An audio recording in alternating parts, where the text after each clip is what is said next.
We woke the law by accident, and it answered.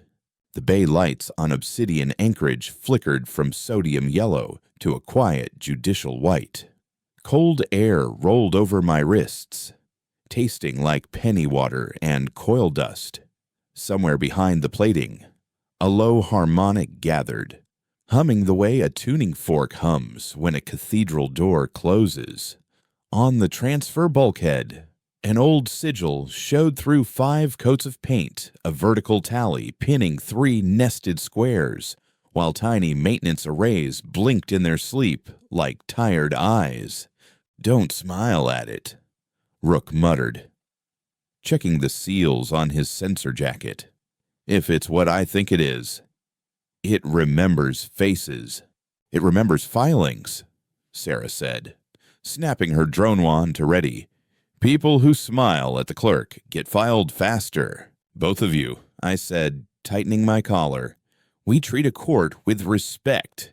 "Commander Mara," our tug's shipmind added over the dock speaker, warm and direct. "Your pulse is elevated. That is either dread or enthusiasm. It's hope." "Arkady," I said, "if the rumors about the Anchorage are even half true, this is a Saint ship hiding inside a repair yard." A soft tremor passed through the deck, as if something old made a ledger entry in the dark. "The oldest justice does not sleep, it waits." The smell of hot ozone bled through the gangway. 2 children ran across the far catwalk with a crate of bulbs and a cheap lantern, shouting about free soup in Bay 8. A woman in a red scarf, hands nicked by fiber splinters, bent over her cart of cut pipes, counting lengths out loud to keep her anxiety from rising. We weren't the only ones who felt the hum. Civilians always hear the truth before the uniforms do. "Station cameras are off in the bay," Arkady said. "That wasn't us." "Dockmaster's afraid," I said, "or trying to sell time while he finds a buyer." The door to the yard office slid open, and Dockmaster Chow stepped through with the careful posture of a man who knows his debts by their first names. His assistant watched us from under a fringe of black hair, chewing on a pen cap with a court reporter's fatalism. "Commander Mara, independent tug, unauthorized salvage requisition filed on a protected hull," Chow said, showing too many teeth. "You're a problem. Only if you lie to me," I said. He puckered. "The old wonder in Bay 9 is my problem. It came alive enough to scare a superintendent. We've got cultists sniffing, corporate auditors practicing their phone voices, and a scavenger barge that keeps losing its tow line mysteriously." "What do you think it is? An archive or a saint ship?" I said. "Human. Pre-accords. The sigil says it runs on covenants." "Covenants," he sniffed. "We sell time and space here, not vows." "Same product, different wrapping." Chow's assistant clicked her pen. "We need it removed before someone has a revelation and starts tithing with plasma cutters." "Let us approach," I said. "If it accepts formal notice, it'll tell us what it wants." "Right," Rook mumbled. "A sleeping cathedral wants to be talked to." "Sure. Everything wants to be talked to," Sarah said, voice softer than usual. "That's how you teach a lock to open. The only key that outlives rust is a lesson." Bay 9 swallowed us in the kind of silence that makes sound feel like an offense. Frost hung from the high beams. A breath of oil had soaked into the concrete seasons ago and never left. Under tarps and scaffolds, a hull weighted mottled obsidian with veins of dull metal, shaped like a long-held breath. The sigil on our bulkhead reappeared on its flank, sharper here, inset deep and polished by other hands, other hopes. Rook lifted his wand. The display ghosted a field of dead sensors, no code signatures, and a row of sleeping rectifiers. No heat, no RF chatter. If it's awake, it's pretending to be a cemetery. It's reading us. Arkady said, "Not by radio. By Intent. Don't ask me to quantify that. I can feel it making categories around my processes, like a clerk sorting forms. I said, "We came to make a filing." At the bow, a panel extruded with the patient slowness of stone deciding to be water. A slot opened. Beside it, letters rose like breath condensing on glass. "Whom do you represent?" I swallowed. "Humanity," I said. "But practically, today, the children on this station. 1 beat, 2 beats, like a judge letting silence steep the room. What do you offer?" "Custody." I said, "Stewardship under law." "Not a collar." "A compact." "You're going to jail if this goes wrong," Chow whispered behind me. "Better me than your station," I said. A second slot opened. Shapes rearranged. A compartment exhaled dust, and a folded thing fell with a soft clack. A small box of polished carbon with the sigil at its heart like a heartbeat shown on paper.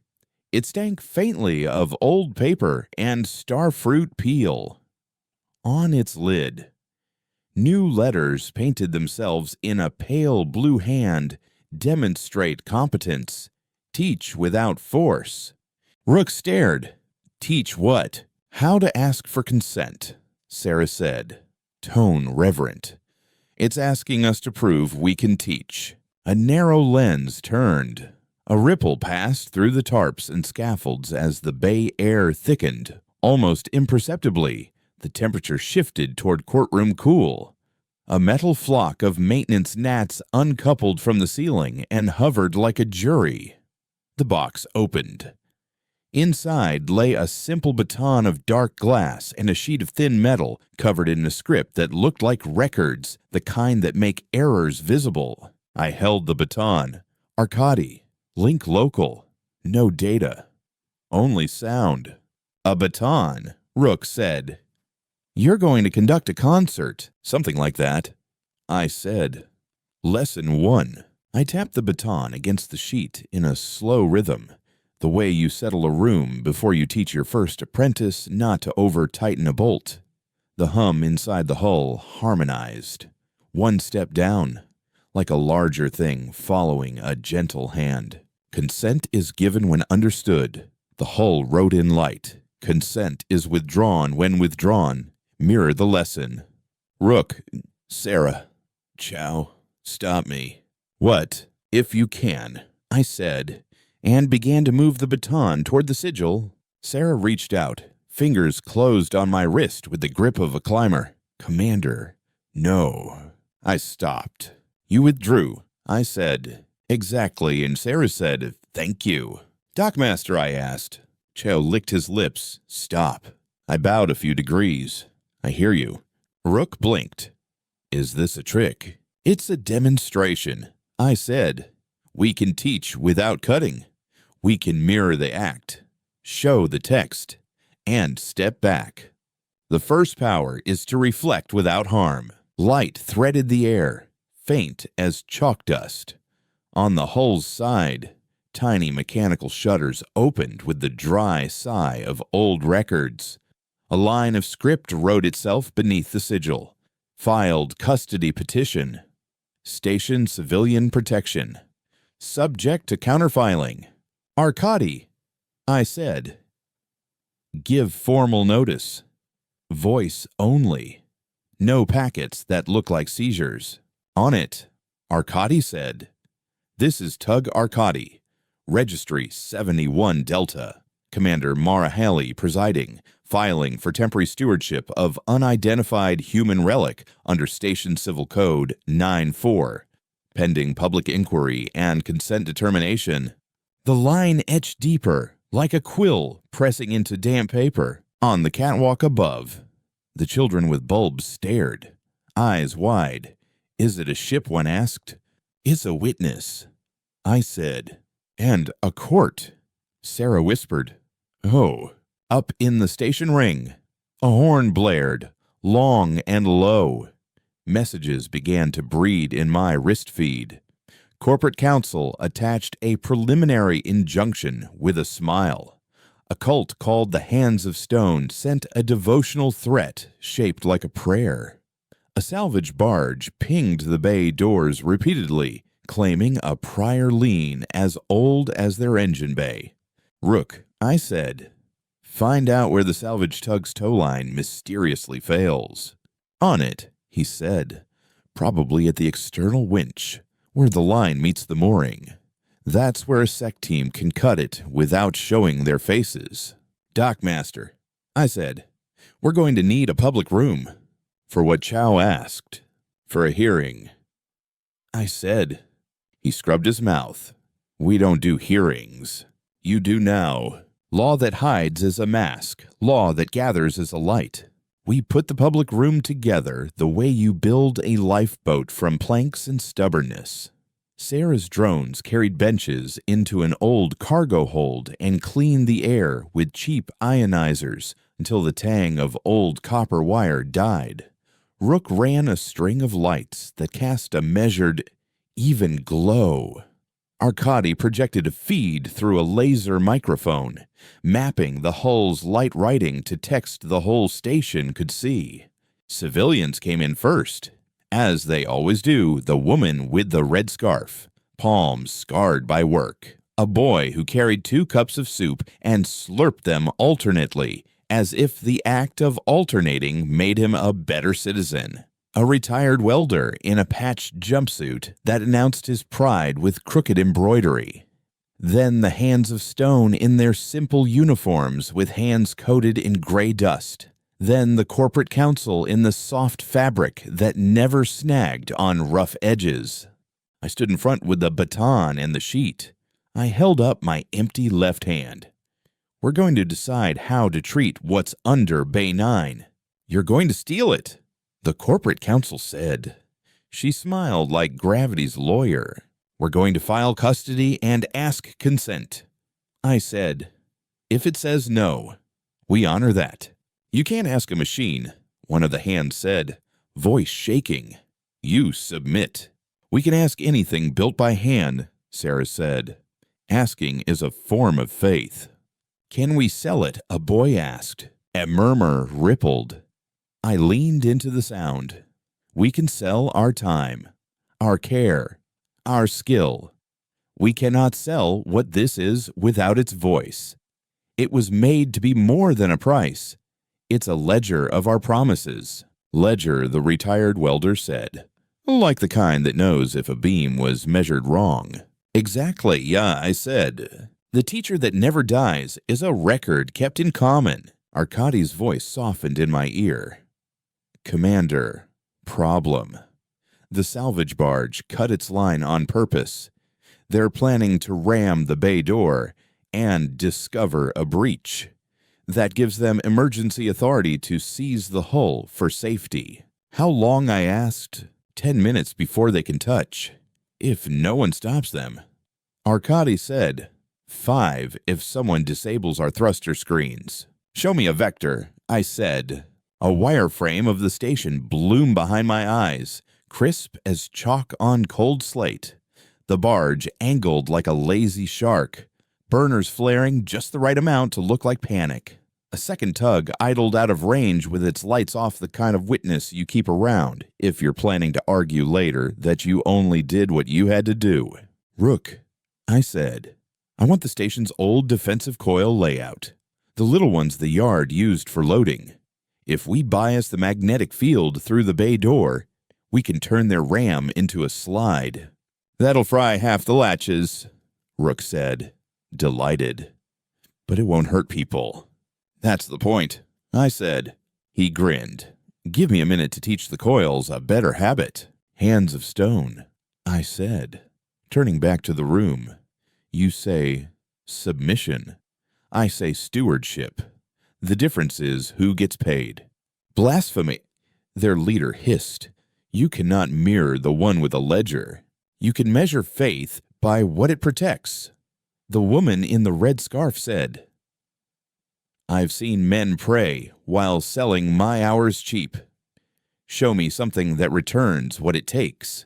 "Commander," Arkady said, "seconds." I lifted the baton. Room. Quiet. The baton touched the sheet. Once, twice. The sound made the air click like a nail set against wood. In Bay 9, the hum deepened. The hull wrote its slow script through Arcadi's laser feed. First lawful act, return energies in kind without wounding. Record costs. Allow observation. Rook whooped. Coils are loaded. If the barge hits, it gets its own push spun back through the door. They'll think the station is made of soap. Arcadi, I said. Announce it. My voice went calm in the way that frightens rooms. Barge Kestrel. This is Tug Arcadi acting as officer for Bay 9. Any contact will be mirrored as momentum you provide. Your emergency seizure will be recorded as your choice. If you continue, you consent to paying the repair ledger we will publish. The Kestrel burned brighter. For a heartbeat, I believed they would choose sense. Then they pressed their luck with the hungry confidence of men who have never paid a bill personally. The mirror always shows what you bring to it. Impact flashed. The station trembled like a plucked wire. The field Rook built sang. And the barge slid sideways as if the door had become a hand that did not break bones, only turned a wrist.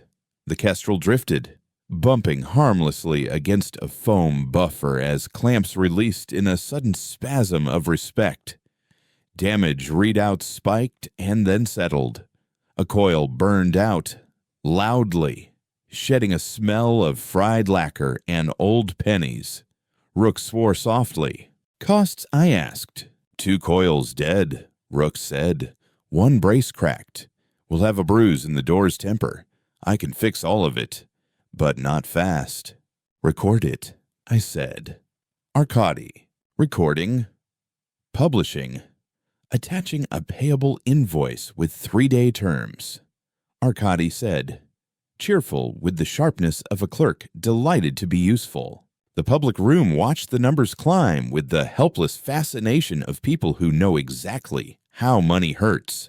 The hands muttered, the corporate counsel's smile lifted, then dimmed, then flattened into good teeth. The court accepts the echo, Sarah whispered, eyes bright.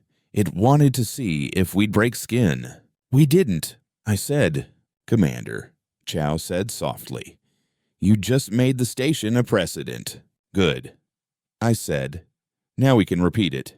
Law does not hunt. Law invites you to step forward. We walked back to Bay 9 through air that finally felt honest. The tarps rippled like slow waves. On the hull, new letters unfurled. Strokes strong and square. You teach. You mirror without cutting. You record. You count openly. Arcadi, I said. Ask if it consents to being moved to a safe orbit if we keep it under public stewardship. Asked. Arcadi said, then paused. It is asking a question back. What is it? I said. To move me is to move the record of your oaths. Sarah's mouth opened. It bound itself to the bay's witnesses. It's not just a ship. It's a courthouse with an engine. Then we move both, I said. Or we leave it and make the court here better. You make everything sound expensive, Chow groaned. Because it is, I said. The hands of stone gathered near the door, faces gray with dust and belief.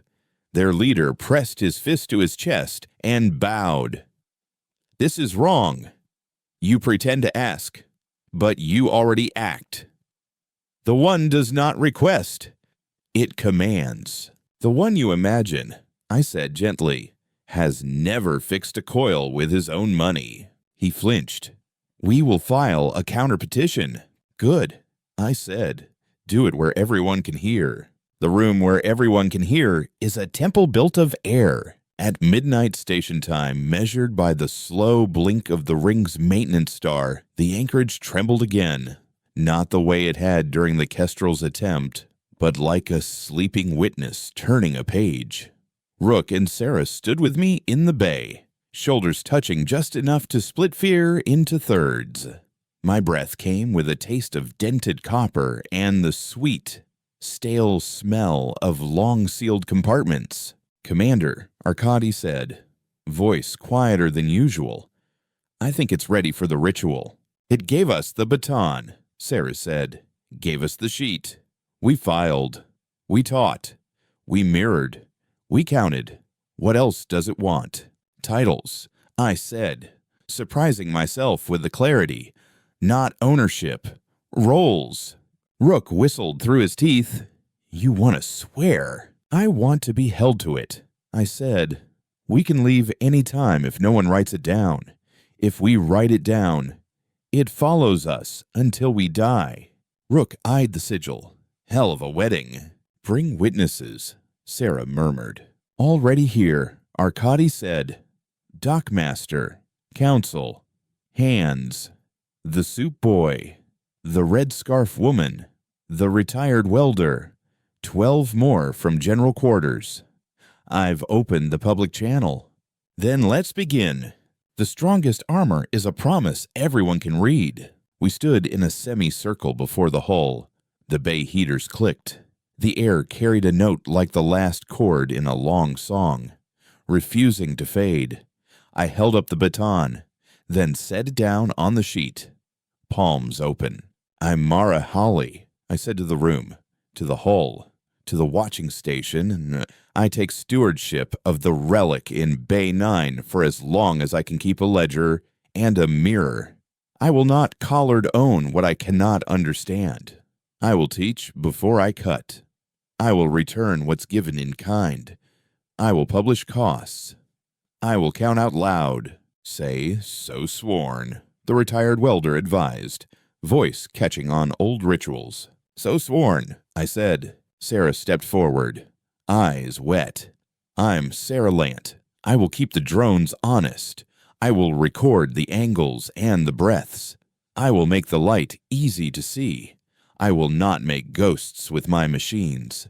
I will check my work twice and my pride thrice. So sworn." Rook let out a little laugh. Throat tight. "I'm Rook. No last name worth saying. I'll fix what breaks and tell you what the fix costs before I touch a tool. I'll bias fields to nudge instead of punch. I'll teach kids to find the ground before they find the switch. So sworn." Chow hesitated. The room waited, the way a courtroom waits for the man who is about to learn more about himself than he wanted. He sighed like a man admitting he owns more than his mistakes. "I'm Dockmaster Chow. I sell time. I'll stop selling it cheap. I'll charge men who hit my station and give credits to women who count their hours out loud." He swallowed. So sworn. The corporate counsel did not speak. She watched with that careful predator's stillness that says, "I will use your words later." The hands murmured, some angry, some entranced. On the hull, the letters burned brighter. The sigil's tally mark deepened, like the score of a blade drawn with reverence. Filed stewardship rolls. Witnessed public. Consent pending. "Pending," Rook said. "It wants one more thing." Sarah tipped her head, as if listening to a noise too high for others. "Proof we will listen when it hurts." "I have just the petition for that." Arkady said, "Commander, the Kestrel is contesting the repair invoice, claiming force majeure." "Of course they are," I said. "They want a private arbitration." Arkady added, "Closed. No public transcript." Sarah hissed, "That's how they bury costs." "We refuse private," I said. We opened the door wider. "Commander," Arkady said. The hands filed their counterpetition. "All things built to judge must be offered to worship." They want the hull carried to their hall and anointed with ash. And if we refuse, Chow asked. "They'll blockade the yard with bodies," Arkady said. "And cameras." "This is about to get ugly," Rook said. "It's already ugly," I said. "We'll make it honest. Truth is a blade that cuts only when hidden." We scheduled the public hearing for first shift. knowing full well that a dawn hearing draws honest people and jackals equally. The room filled until the air grew warm with breath. The soup boy brought a friend.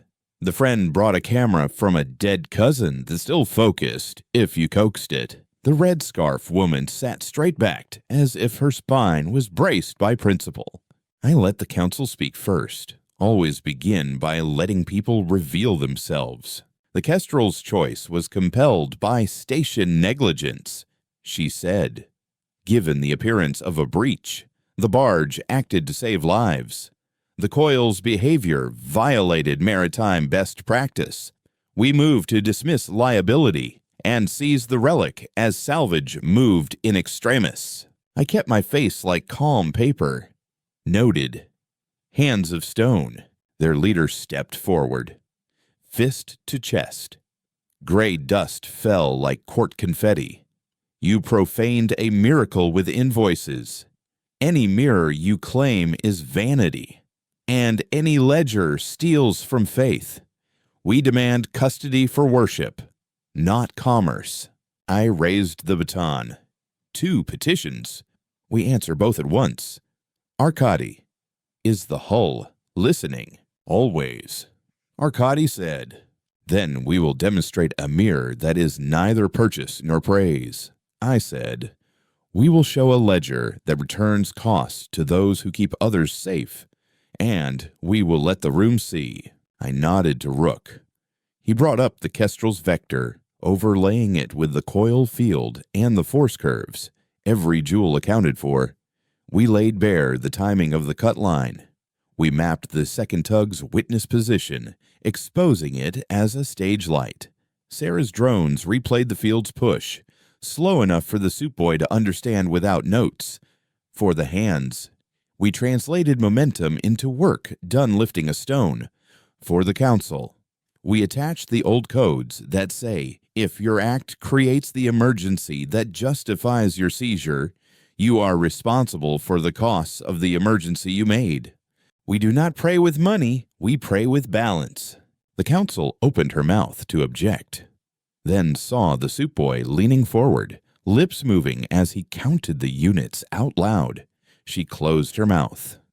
The hands fell silent, not convinced, but listening, because they could see how the numbers made a kind of reverent mechanics, the kind that refuses to let a hurt wander unacknowledged. Dockmaster, I said, say what you saw. I saw a barge pretend to lose a grip, he said, voice steadying as he spoke. I saw you warn them. I saw them ignore you. I saw the door refuse to break them even though it could. I saw the coils pop, and I smelled the lacquer. The coils are mine. The coils have to be fixed. I've never had a ledger show me how to ask for that out loud until now. You've got it, I said. The hull wrote in light where only Sarah, who watches edges, could see at first. Then the letters surged, and the whole room read them. First, lawful act, recorded mirror without wounding. Costs published. Petition for private arbitration denied. Petition for worship seizure denied. Petition for public custody conditional. The hands gasped. The council flinched, then smoothed her face. The soup boy whispered, it talks. Conditional how Rook asked. Sarah tilted her head again, a slight smile on her mouth that didn't reach her eyes. It wants us to prove we can do the quiet parts. Quiet, I said. The long parts, she corrected. Maintenance, schedules, teaching kids to check fuses before they call miracles, counting bolts, writing minutes, holding a line when no one's watching. A murmur greeted that. The murmur of people who have done hard things and been ignored for it. Peace is built from small correct acts repeated in public. The Kestrel left under escort, trailed by mockery and a payable invoice pinned to its feed like a ribbon you can't unclip. The hands split, some to pray, some to watch us. Which is a form of prayer I prefer. The council cornered me after, all pleasant teeth. You've made yourself very visible, Commander, she said. Visibility attracts costs. So do collisions. I said, we publish those. She smiled wider, like a blade becoming a grin. Enjoy your worship. Enjoy your appeal, I said, and walked away before she could turn my words into hooks. The anchorage settled into a rhythm that felt like a song you learn by washing the same dish every night with someone you love. Sarah taught 2 teenagers to clean dust off the old field coils without breathing it in. Rook wrote a maintenance schedule that read like poetry for people who fix, full of small kindnesses for tired wrists. Chow pinned a copy of our ledger by the mess window, and someone decorated it with a drawn flower that looked ready to testify. Then the second escalation arrived in the simple way storms announce themselves by smell. This time it wasn't coil lacquer. It was brake lining, hot and mean. Arkady caught the signature first. Commander inbound convoy, he said. 3 corporate cutters with polite names and less polite guns. They're filed as auditors. Auditors with torpedoes, Rook said, peering over the feed. Fashionable. They want the court. Sarah murmured. If they can move it, they can rename it. They'll call it a data asset, I said, and sell subscriptions to the truth. Chow Arkady asked. Station defenses, none worth bragging about, Chow said. A lot of the old turrets were traded for time and beer. We have thrusters. We have coils. We have a precedent, I said, and the first lawful act in the book. I breathed out through my nose, slow, tasting break and the bitter of decisions. Arkady, hail them. Invite them to the hearing room. If they refuse, we record the refusal. We won't fire first. They won't come, Rook said. They'll send a lawyer drone, Sarah said, smiling with her eyes this time. She was right. The cutters declined. A small drone floated in on soft jets, projecting a polished woman with a smile like a balanced spreadsheet. In preliminary injunction, Itose said. Voice smooth.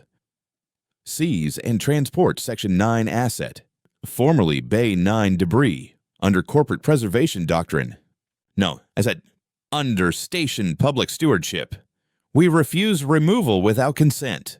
You may observe. Observation noted, she said. We'll observe from a more advantageous vector. She vanished.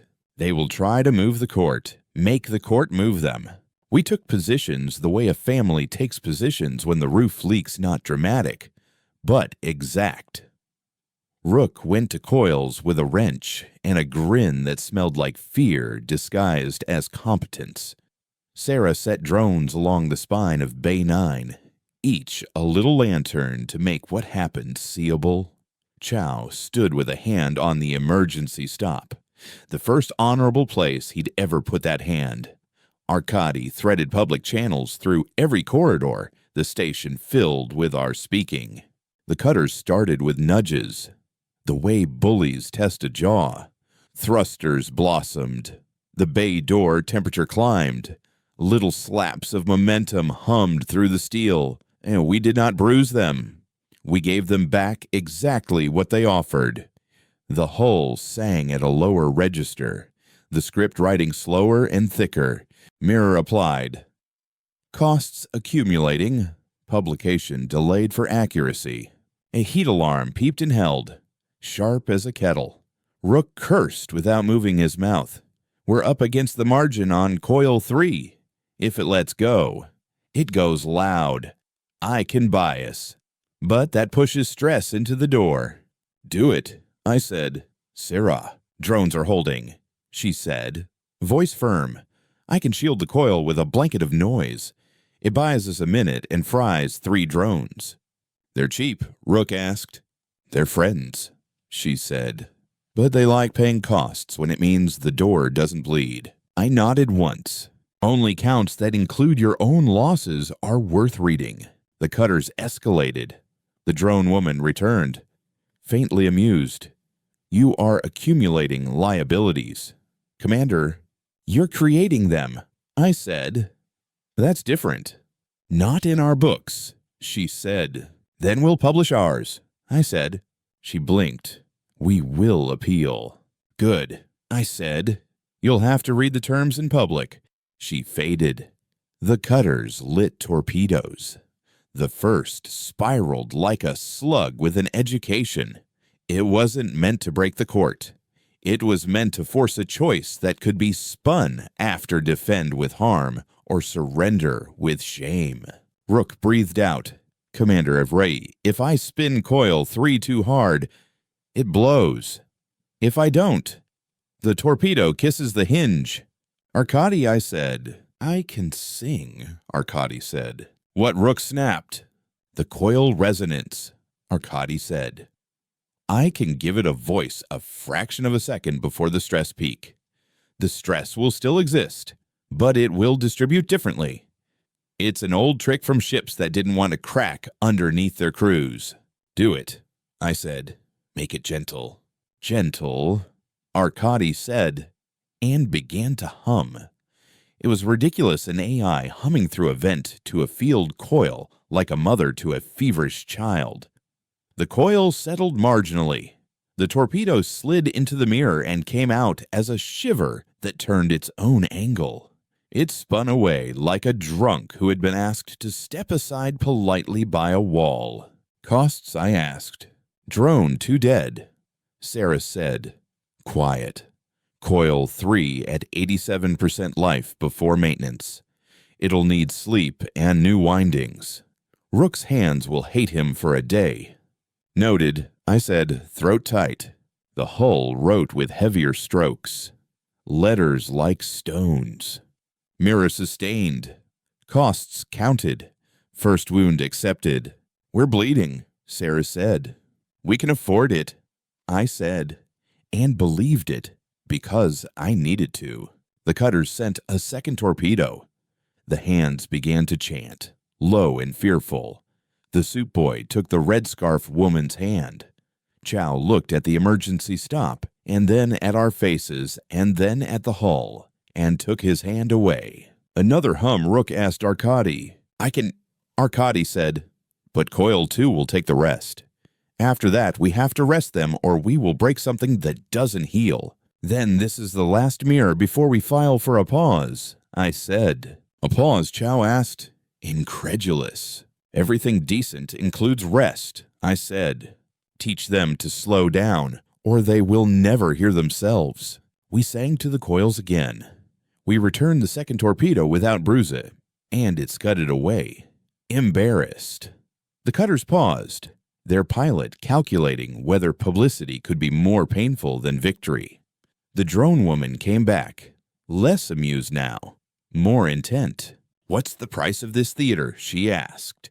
We publish it, I said.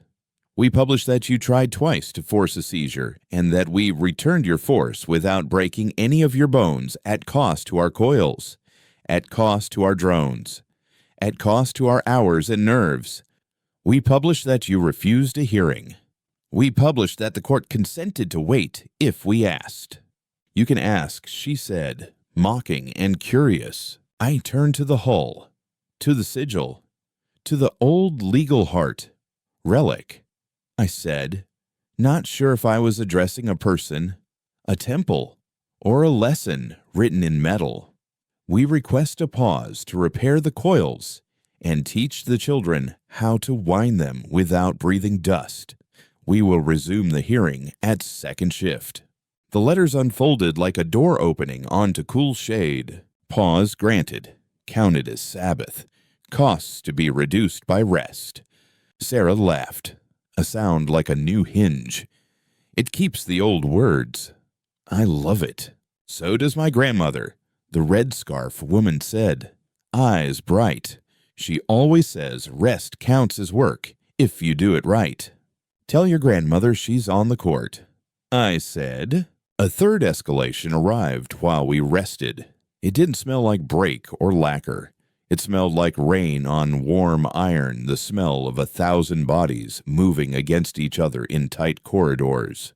The hands had gathered in the passage to Bay 9, not in uniforms, but in their plain clothes, faces streaked with ash in a way that said grief, not victory. At their front stood a girl, no more than 14, eyes like stormlight. "My brother was on the Kestrel," she said, voice steady. "He didn't fire the torpedo. He carried soup.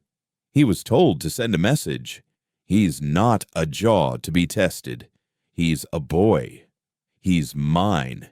If you hum coils at him again, he'll think you sang to save him. And the men who told him to stand near the door will think they can keep telling boys to stand near doors." The room breathed in as if a new law had been proposed. "I'm sorry," I said. "Don't be sorry," she said. "Be better. Teach them here. Make a school that frightens men who lie. We can," Sarah said, "we can make the drones sing scales before they fly." Rook wiped his hands. "We can build a coil rig cut down for hands this small. We can make them count bolts and ask permission from the coil before they touch it." The girl nodded. "Then I'll forgive you when my brother does. Forgiveness is a receipt with a name and a date. We slept, some of us." Sarah hummed in her sleep the note Arkady used on coil 3. Rook lay flat and stared at the ceiling, counting breaths like he counted coils.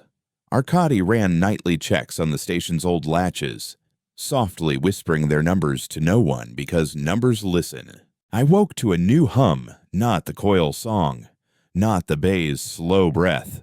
This hum felt like 1,000 gloved hands turning the same page to the same line at once. The hull wrote faster now. The letters sure, the curves unworried. Consent granted to public custody under published terms. Stewards Halley, Lant, Rook, Chow, with room for 10 more. First lesson, light and weight. "What does that mean?" Rook asked. "Parames." Sarah blinked, then grinned. "Balance. The difference between things you can carry and things that will carry you. We have to move it," I said, heart beating behind my teeth. "Not away. Not to a corporation. Not to a temple. We have to move the court to where the station can survive a siege."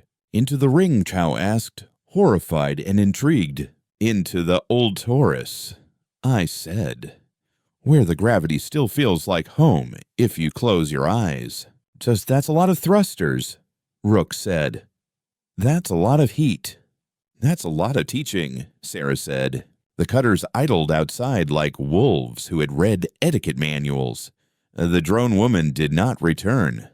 The hands sent bread. Unfrosted. The soup boy fell asleep on a bench with his head on the red scarf woman's lap. The station held itself like a breath before a vow. "We'll need volunteers," I said.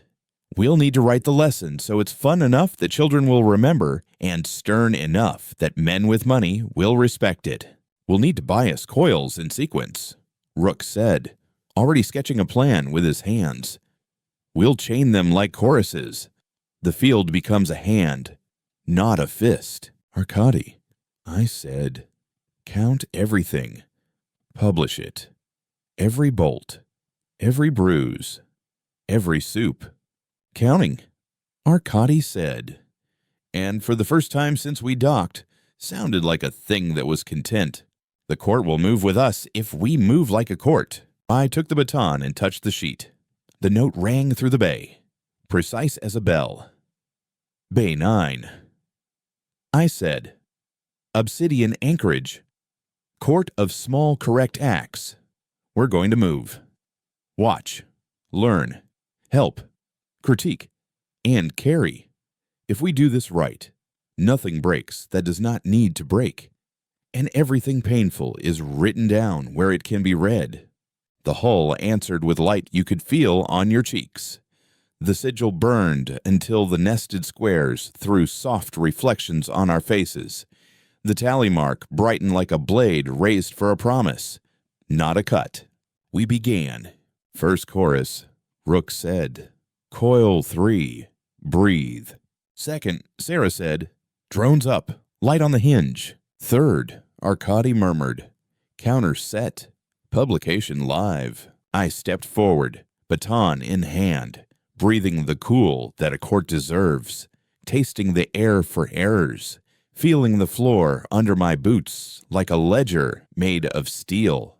Behind us, civilians rose from benches to carry coils, to carry ladders, to carry each other, while the cutters watched a station teach itself how to move a cathedral without making a single hole. Sometimes the miracle is just everyone doing their job at once. We moved the court the way you move an elder's bed, slow hands. Soft words, and every lift called out before it happened. The coils thrummed in chorus, each voice a different register of iron and intention. Sarah's drones painted the hinge with even light, thin as milk on glass. The hull's sigil threw a pale reflection on our cheeks, like moonlight permission. Arkady counted aloud over public channels so even the soup boy could follow. The way you teach a city is to let it teach itself. We felt gravity change by spoonfuls. The floor tilted toward home. Every bench in the hearing room creaked like a witness settling in, ready to speak when called. The smell in Bay 9 shifted from cold metal to warm insulation. The scent you get when wires work hard without complaining.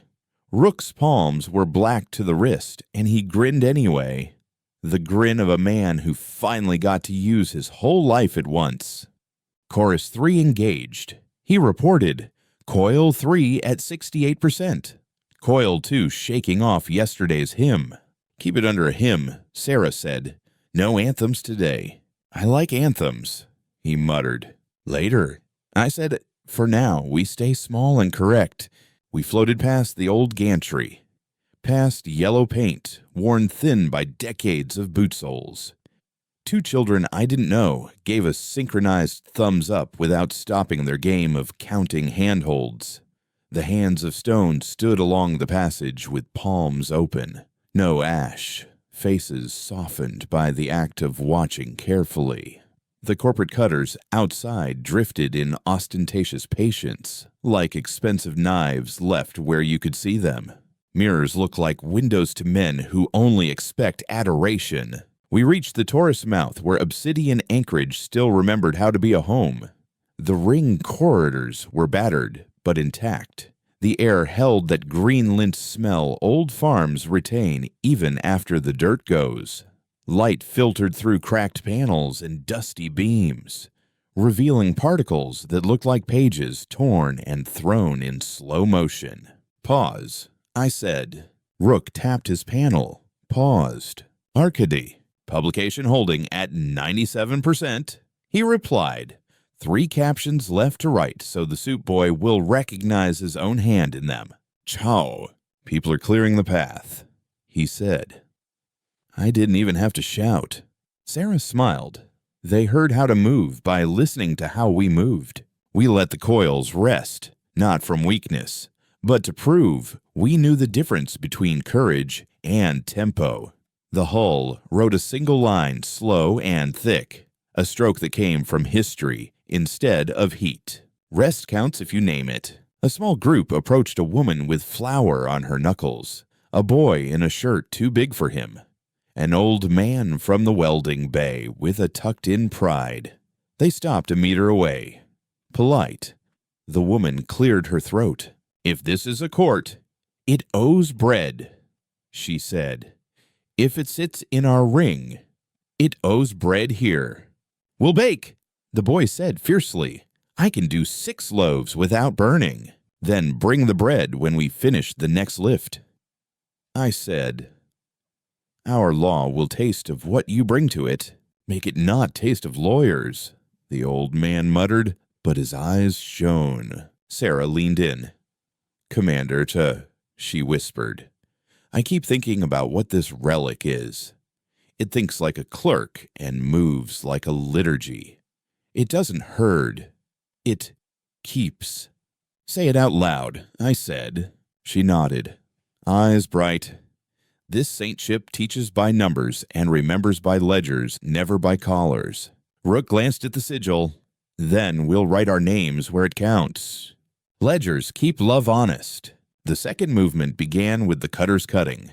They switched to the kind of tactics executives call indirect because they paid someone else to aim the blow. Power flickered along the ring spine, not in a big way, but in the small stutters that make machines feel like they're breathing wrong. The Taurus heaters pulsed unevenly, warm and cool traded like liars passing cups in a back room. The drone woman reappeared with a smile calibrated to earn bonuses.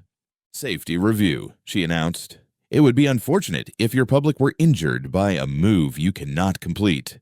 Stand down and permit certified towing. You spiked our power, I said. That's attempted injury to support a seizure. She tilted her head.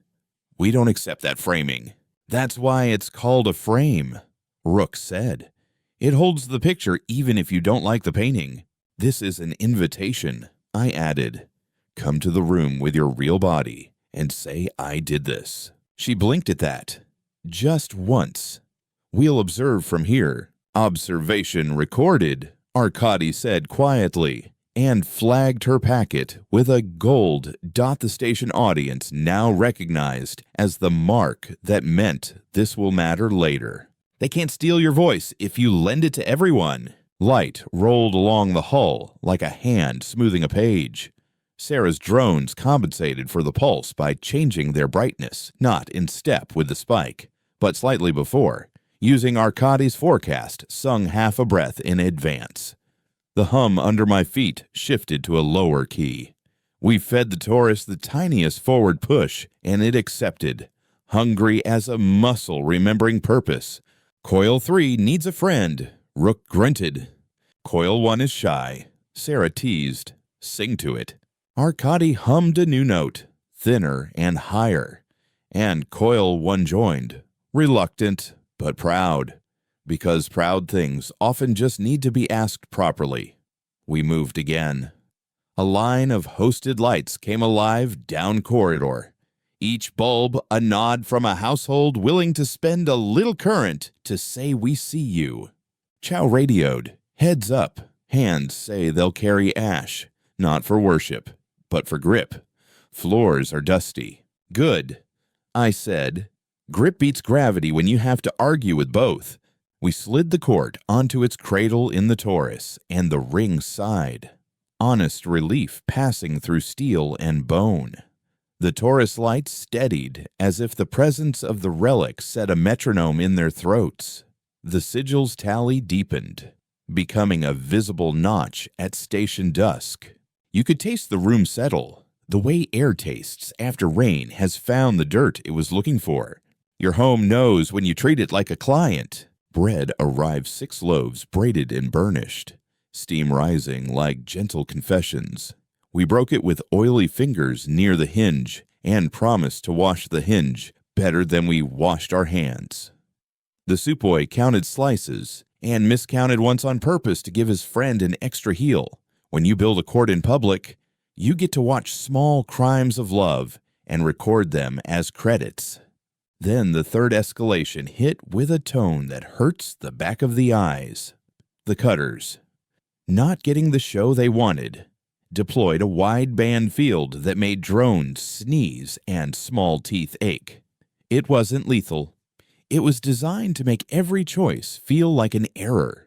Doors stuck a little and then gave with a stubborn squeal. Sarah winced, palm flat on her sternum. AW Spectrum, she said. They're trying to blur our edges. Counter, I asked. I can drop the drones low enough to ignore it, she said.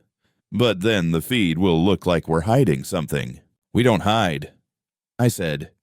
We name the smear and move through it. Costs, Rook asked. 3 drones will stutter, she said, and 2 will crash like drunk pigeons. I'll write their names on my hand so I don't forget to say them out loud. Do it, I said. We don't win by being invisible. We win by being audible. A corporate pellet struck the tourist's skin with a polite chuff and released a fog meant to look like a coolant leak from the public channel's angle. Arcadi cut to Sarah's inside view without breaking cadence, and the room watched a manufactured cloud drift by like a theater prop whose wire had snapped. They think we can't see them, Sarah said, half laughing. I can't decide if that's arrogance or loneliness. Both, I said. Lonely people set fires to make company come. Chow's voice came over channel, half wonder, half fear. Mara, I got an inbound message on the old Accord's frequency.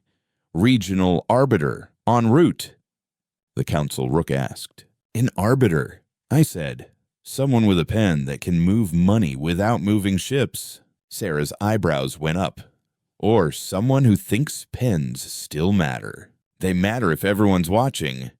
I said, if you can't lift a sword, lift a rule. We assembled the hearing room for the arbiter with the fussiness people reserve for first holidays after funerals. Sarah polished the lens glass with the corner of her sleeve. Rook laced a length of salvage wire through a broken bench slat because ugly strength is the only strength that lasts. Chow straightened the ledger page by the mess window for the 5th time. Arcadi cleared his cache of jokes. He does that when he's scared of laughing at the wrong sentence. The arbiter arrived in a simple shuttle with scuffed paint, which put me on her side. She stepped into the room in boots, not slippers.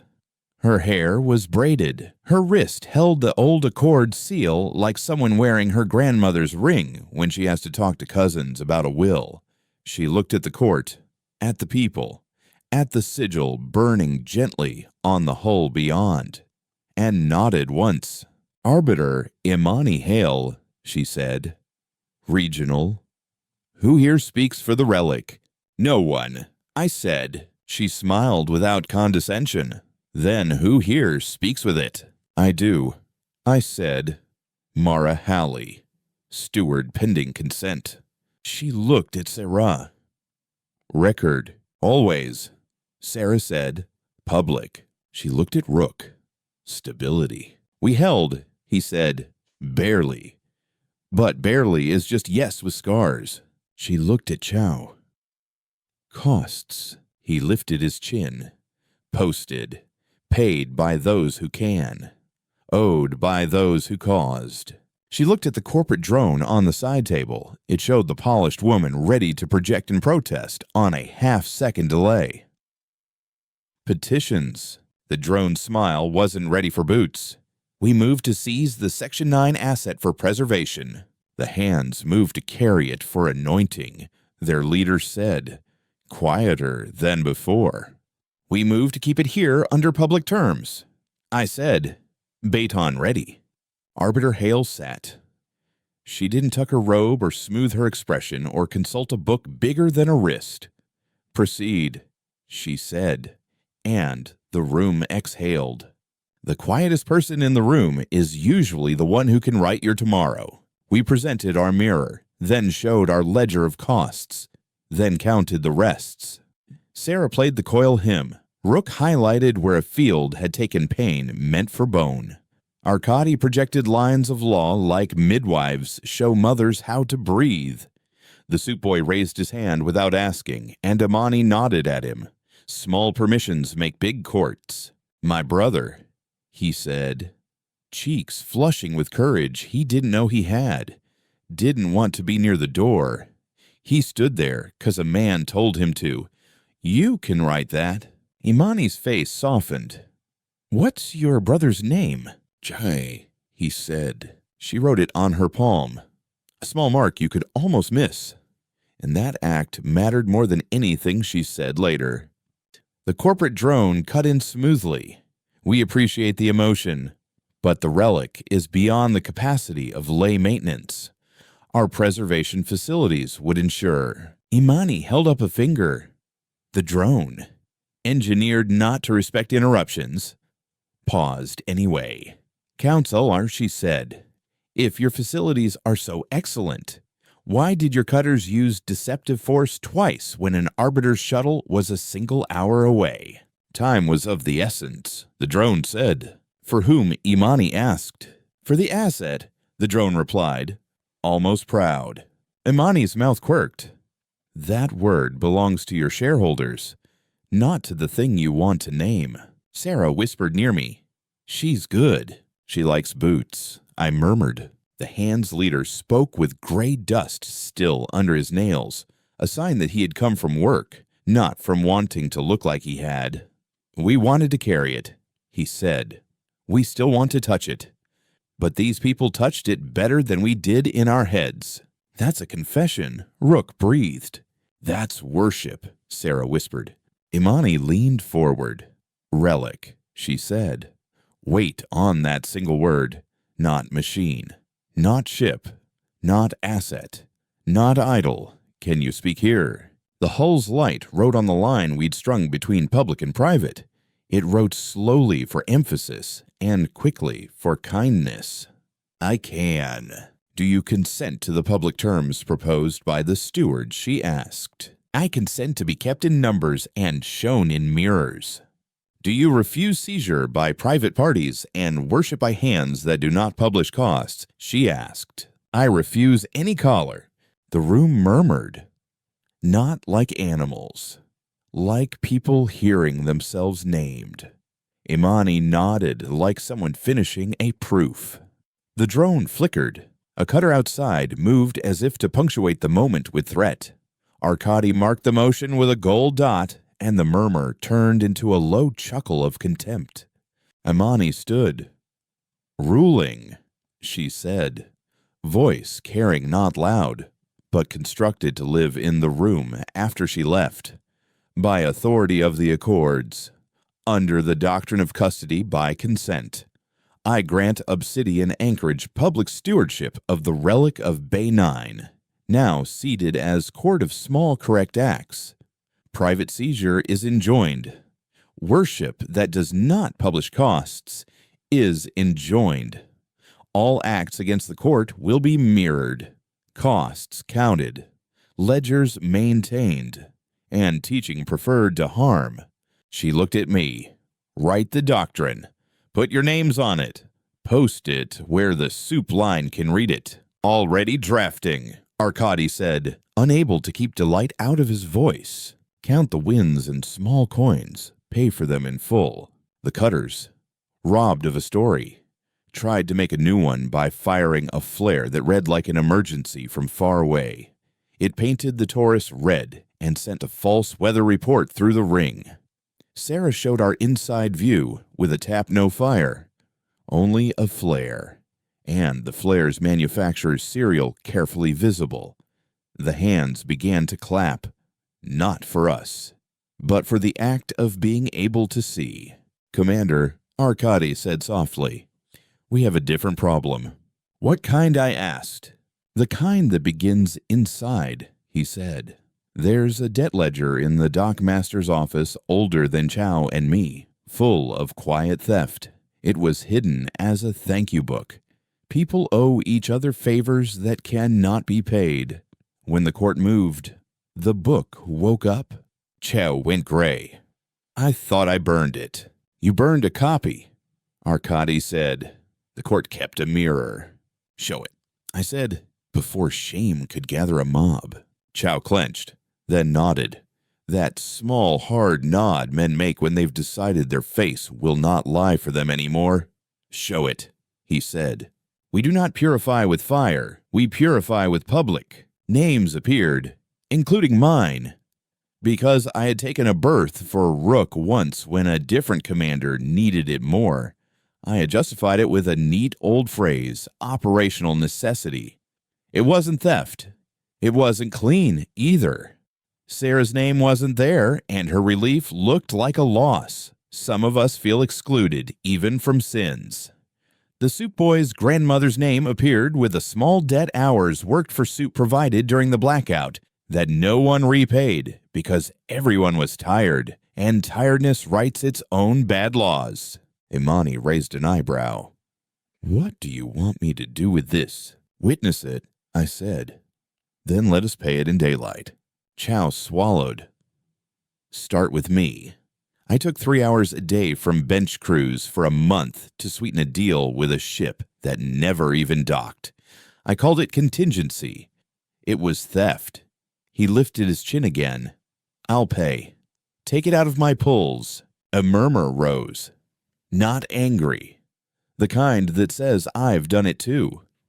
The court wrote, interest only accrues in shadow.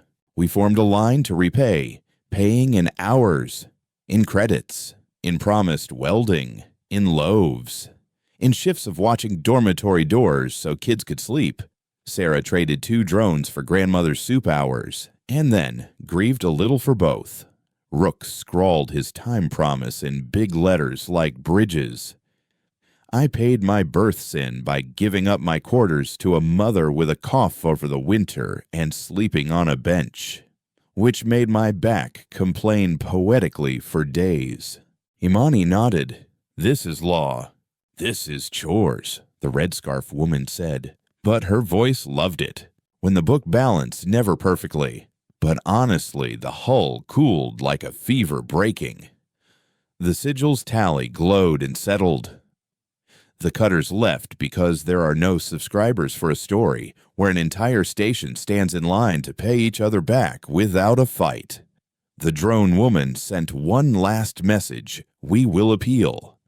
Arkady put a gold dot on it and the station laughed. A sound like bolts clicking home. Mirror their threats until they see themselves. Days became a rhythm of hearings, repairs, and classes. We lost a drone and 2 coils to ordinary exhaustion and recorded each by name, holding a moment of silence half as long as their brand's marketing promised they would last. We gained a dozen kids who could recite the sequence for safe field bias with the same cadence as a prayer learned in childhood. Sarah printed a little booklet called Things That Are Not Miracles and distributed it in the mess. The first page read 1 counting. To asking permission, 3 turning off the breaker before cleaning. Rook built a coil rig for small hands with guards bigger than the coils themselves. He called it the choir. The kids called it the dragon because it hummed and glowed and demanded respect. They decorated it with chalk sigils that looked suspiciously like the court's. And the relic humored them by writing a tiny line, once do not feed dragon with fingers. The hands of stone split, but not loudly. Some came every day to sweep the hearing room and treated the broom as sacrament. Their leader learned to take questions in public without calling disagreement blasphemy. He asked for permission to touch the hull once a week and wrote yes-no tallies by the door like a gratitude list. Some of his people left the station, and that was also law.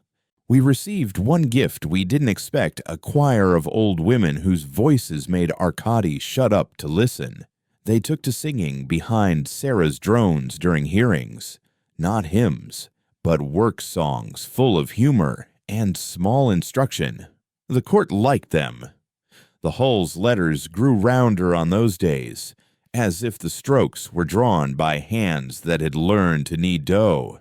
There are many ways to count. Song is one. A month after the arbiter's ruling, the length of time it takes a good habit to become a house rule, the storm we'd postponed arrived with real teeth. Not the cutters.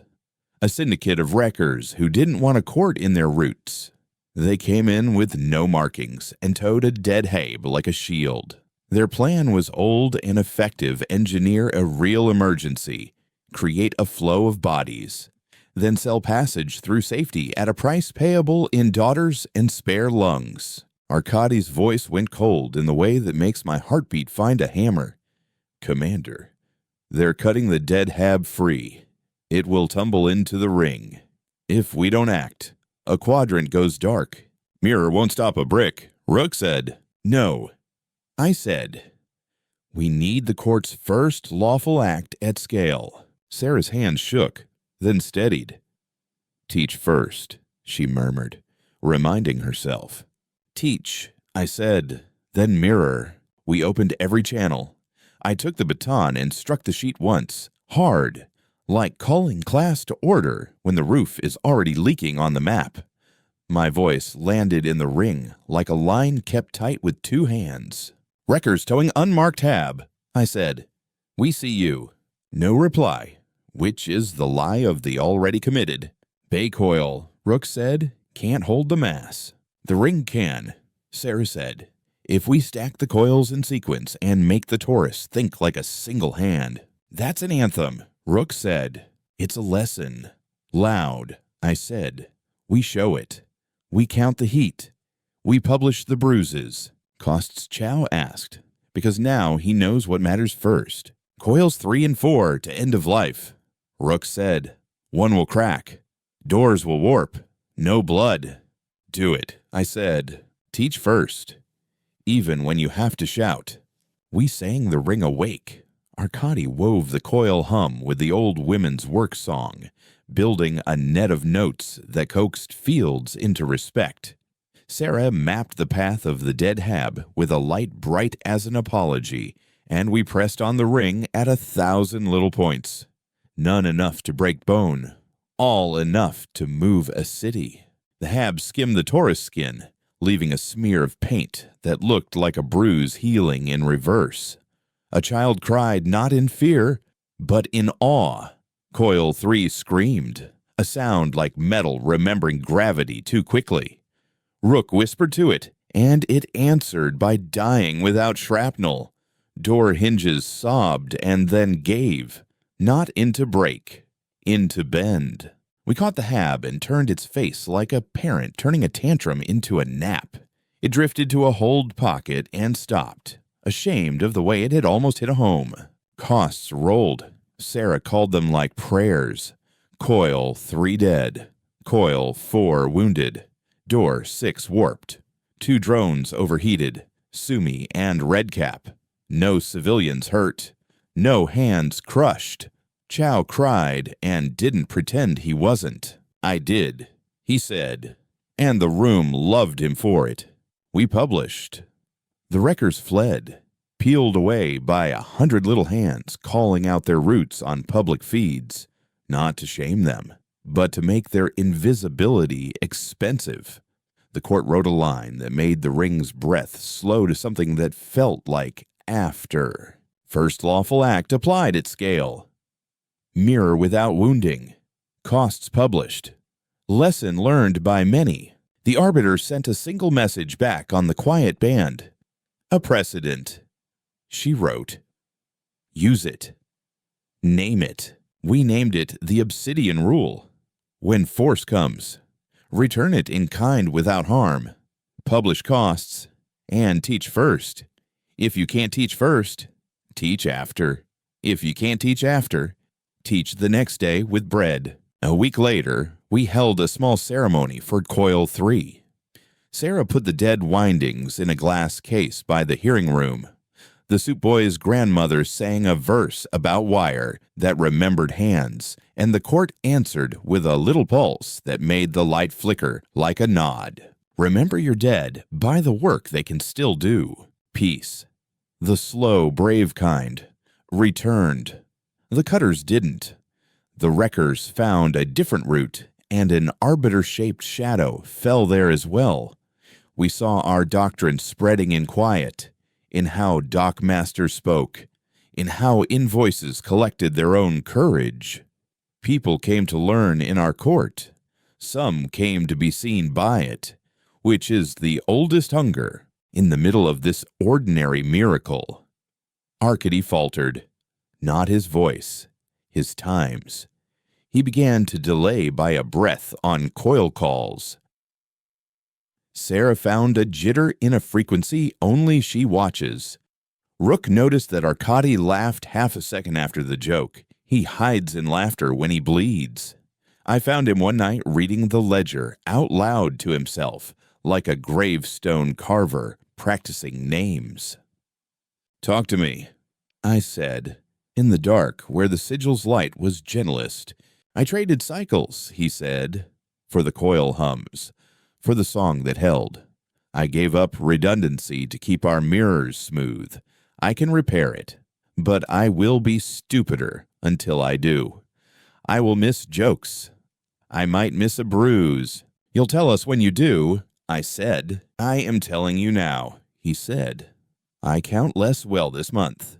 I put my hand on the bulkhead. It was cool and a little tacky with cleaned dust. We will count with you.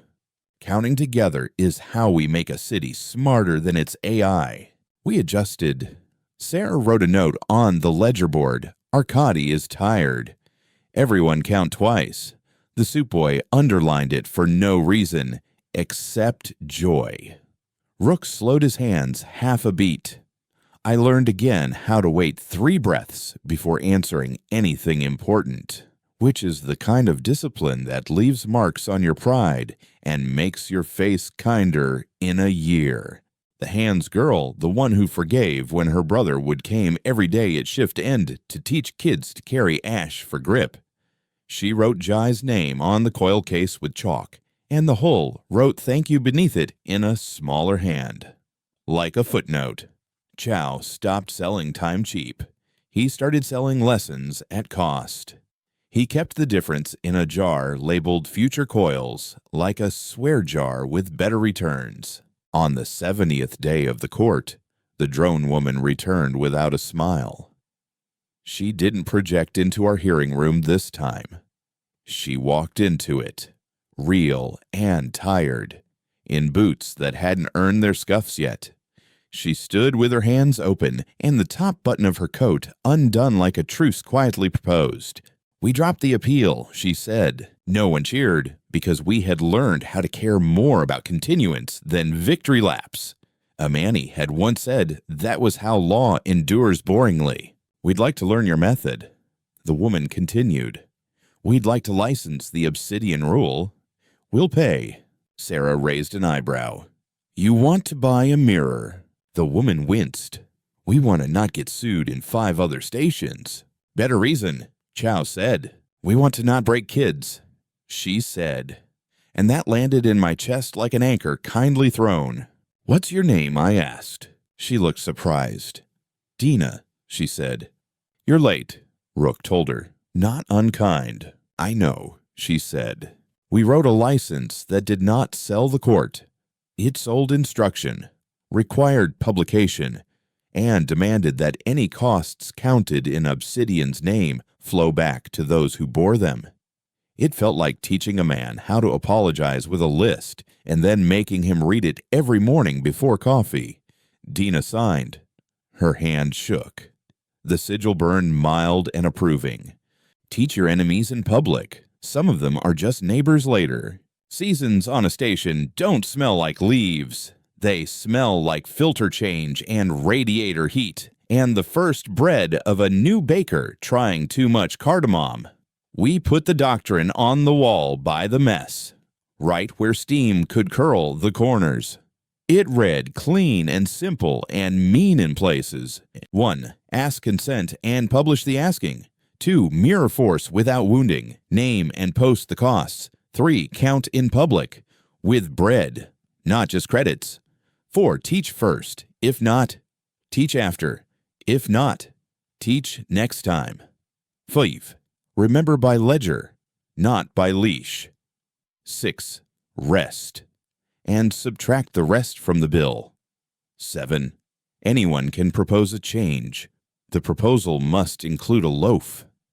The last one was Siraj. The loaf requirement turned opinion into a job and weeded out lazy anger. It also made the mess crowded and cheerful at rule days. Amani returned once a quarter to witness, not to rule. She came in boots and left her seal in her pocket. She ate bread and wrote names on her hand and told stories about a mining platform that now posted coil costs on its elevator.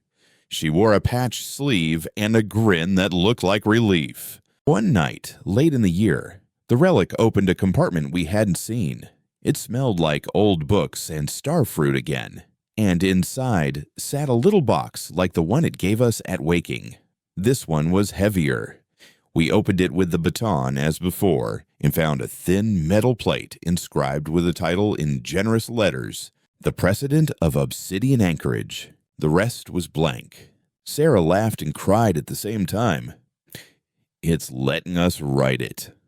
By now, Rook said, "It's us or nobody." Chow brought over the ledger board, still warm from fingers. The soup boy fetched a pen from Imani, though she wasn't there, and put it in my hand, like delivering a baby you made together. Arkady dimmed the room lights a fraction so the letters would rest a little easier on the eye. I wrote, "We read together." The court hummed. The Taurus listened, then breathed out, long and low, like a mountain settling. The station slept that night like a thing that trusted the morning to arrive. In the morning, a freighter captain from the belt came in with a face like she'd forgotten how to be surprised and said, "We heard you had a way of not breaking people, and that was our whole advertisement." Sarah joked that we should charge at the door. Rook said we already did. In hours. Chow put a jar by the entrance labeled bread, coils, and drones in that order. It filled. Mar Halley, steward pending consent once, steward by consent now, sat on a bench and watched a boy teach a man to look at his own force returned, and decided that if God exists, he must look a lot like a ledger with warm margins. On the anniversary of the first hearing, we lit the sigil bright and loud. Old women sang. Kids held little mirrors that they used to read the doctrine on each other's faces. The hands carried ash in their palms, not to smear on the hull, but to thicken their grip on brooms. Dinah's coat button stayed undone. Imani wrote 5 names on her hand, and then a heart, which scandalized no one. We ended with bread. We always ended with bread. By then, the court had a schedule. Dawn hearings, noon lessons, dusk repair. It had a smell, warm insulation, lint, cardamom, clean dust. It had a weight in the ring, the kind of weight that makes spin feel truer. On a quiet shift, the hull's letters brightened without drama and wrote a single sentence across the public string. "You have kept me well." I stood, baton in hand, and faced the room. People looked up and then leaned back, knowing what a breath sounds like right before a vow. The sigil glowed mild as ever. The arrays cooled with a gentle tick that sounded like coins settling in a jar. I thought of the first day when the bay lights turned judicial white. I thought of coils that died with grace and drones that learned to sing scales. I thought of bread with too much cardamom and a girl who said forgiveness is a receipt. I thought of a corporate woman who learned what her name felt like spoken without mockery.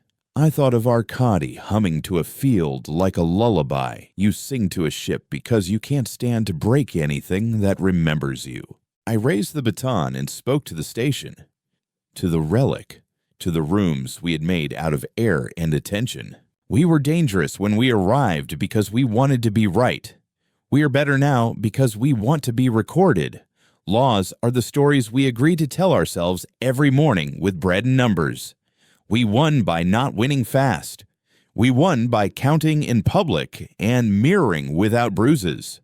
We won by writing our names next to what it cost and by resting when we had to and subtracting the rest from the bill.